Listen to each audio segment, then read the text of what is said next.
नमस्कार दोस्तों, मेरा नाम है आशुतोष मानके और आप देखना शुरू कर चुके हैं डायनामिक इम्पल्शन। आज के इस वीडियो में हम बात करेंगे 13 सितंबर 2024 के करंट अफेयर्स की। और अब जब आपने वीडियो की थंबनेल पर क्लिक करते हुए वीडियो देखने की शुरुआत कर दी है तो अंत तक जुड़े रहिएगा, क्योंकि आप सभी लोग जानते हैं कि ज्ञान को कभी भी अधूरा नहीं छोड़ना चाहिए। और इसी बात के साथ हम शुरू कर रहे हैं आज के इस वीडियो को आज की पहली जानकारी के साथ। बगैर किसी कंफ्यूजन के आराम से वीडियो को देखिएगा, चीज़ों को समझिएगा, है ना। कंफ्यूजन हो तो कमेंट में ज़रूर पूछ लीजिएगा। चलिए देखते हैं पहली जानकारी।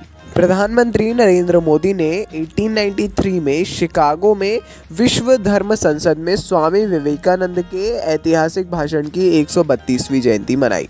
मतलब ये पूरे विश्व ने ही मनाई, परंतु प्रधानमंत्री नरेंद्र मोदी जो एक मुख्य कार्यक्रम था उसमें उन्होंने सहभागिता दी।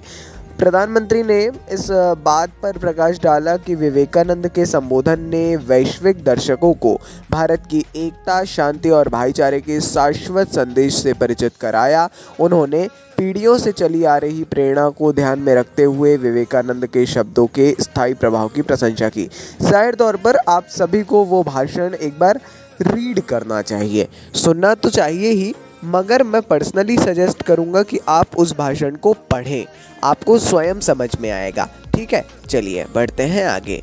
पश्चिम बंगाल के अस्पताल में हाल ही में हुई भयानक घटना, आप सभी को इसकी जानकारी है।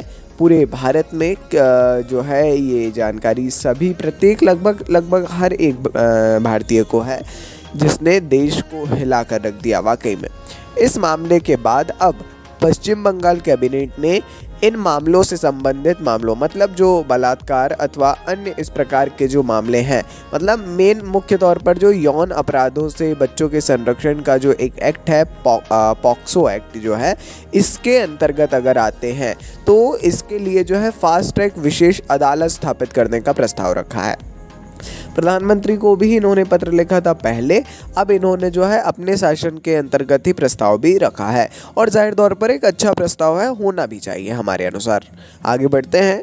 महाराष्ट्र के राज्यपाल श्री सी.पी. राधाकृष्णन ने कार्यक्रम में घोषणा की है कि महाराष्ट्र राज्य आदिवासी छात्रों के विकास और उनके बेहतर भविष्य के लिए आदिवासी विश्वविद्यालय की स्थापना करने जा रहा है।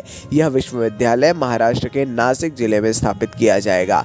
देखिए, आदिवासी विश्वविद्यालय एक मतलब ये राज्य के उसमें होता है कि वो स्थापित कर सकता है और जाहिर तौर पर होना ही चाहिए, लगभग हर राज्य में होना चाहिए, क्योंकि शिक्षा की बात है और कोई भी, मेरे अनुसार आप भी नहीं ये चाहेंगे कि कभी ऐसा कुछ ना हो, है ना। तो अच्छी बात है। ये क्वेश्चन इंपॉर्टेंट क्यों है? क्योंकि ये आदिवासी विश्वविद्यालय की बात है, तो आपको थोड़ा सा आदिवासी विश्वविद्यालयों के बारे में पढ़ना है। मुख्य तौर पर तो सभी विश्वविद्यालयों की जानकारी आपके पास में थोड़ी थोड़ी होना चाहिए। आगे बढ़ते हैं। राष्ट्रीय स्वास्थ्य प्राधिकरण और आईआईटी कानपुर ने केंद्रीय स्वास्थ्य सचिव श्री अपूर्व चंद्रा की उपस्थिति में एक समझौता ज्ञापन पर हस्ताक्षर किए हैं। आईआईटी कानपुर ने जो है राष्ट्रीय स्वास्थ्य प्राधिकरण NHA, ठीक है, इसके नेशनल हेल्थ अथॉरिटी और आईआईटी कानपुर, साझेदारी का उद्देश्य क्या है? एक अभिनव डेटा प्लेटफॉर्म के साथ स्वास्थ्य अनुसंधान में आर्टिफिशियल इंटेलिजेंस में क्रांति लाना। एक पहला तो डेटा प्लेटफॉर्म क्रिएट करना है जो स्वास्थ्य अनुसंधान में आर्टिफिशियल इंटेलिजेंस के साथ में काम कर पाए।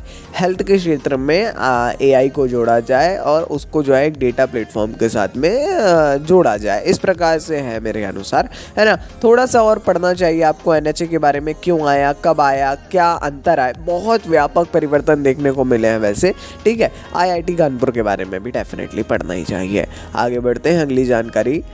एक नए सर्वेक्षण में, जिसे 2024 के लिए सर्वश्रेष्ठ देश कहा जाता है, ये पाया गया है उसमें कि स्विट्ज़रलैंड को दुनिया के सर्वश्रेष्ठ देश का ताज पहनाया गया है। जी हाँ, बहुत बहुत ज़रूरी जानकारी। दुनिया का सर्वश्रेष्ठ देश कौन है? स्विट्ज़रलैंड है। इस वर्ष भारत पिछले वर्ष की तुलना में 3 स्थान गिरकर 33वें स्थान पर नज़र आ रहा है। ठीक है, अपन जो है गिरावट देखने को मिली है, ठीक बात नहीं है, जो कि है ना, ये एक नेगेटिव चीज़ को दर्शा रहा है। सर्वश्रेष्ठ देशों की श्रेणी में हम 33वें स्थान पर है। सोचिए, जनसंख्या में नंबर 1 है, ह्यूमन रिसोर्स अपने पास में अच्छा खासा है, एरिया भी 7वें स्थान पर है, उसके बावजूद भी ये स्थिति है ना। शायद ये इसका क्या है, अलग अलग कारण है, अलग अलग दुष्परिणाम है। आप सभी ज़रूर इसके समाधान बताइए, समाधान सबसे ज़रूरी है और हम ही बता सकते हैं, है ना। चलिए जी, ये थी आज की इस वीडियो की अंतिम जानकारी। अपन मिलते हैं ऐसी ढेर सारी जानकारी के साथ अगले वीडियो में। आप सभी लोगों का सपोर्ट इसी प्रकार निरंतर बना रहे। हम अन्य टॉपिक्स पे भी वीडियोस जल्दी लेकर के आ रहे हैं। आप सजेशन ज़रूर दीजिए, अपने फीडबैक ज़रूर दीजिए। मिलते हैं अगले वीडियो में ऐसी ढेर सारी जानकारी के साथ। सपोर्ट बनाए रखिए। नमस्कार जी, डायनामिक इम्पल्शन।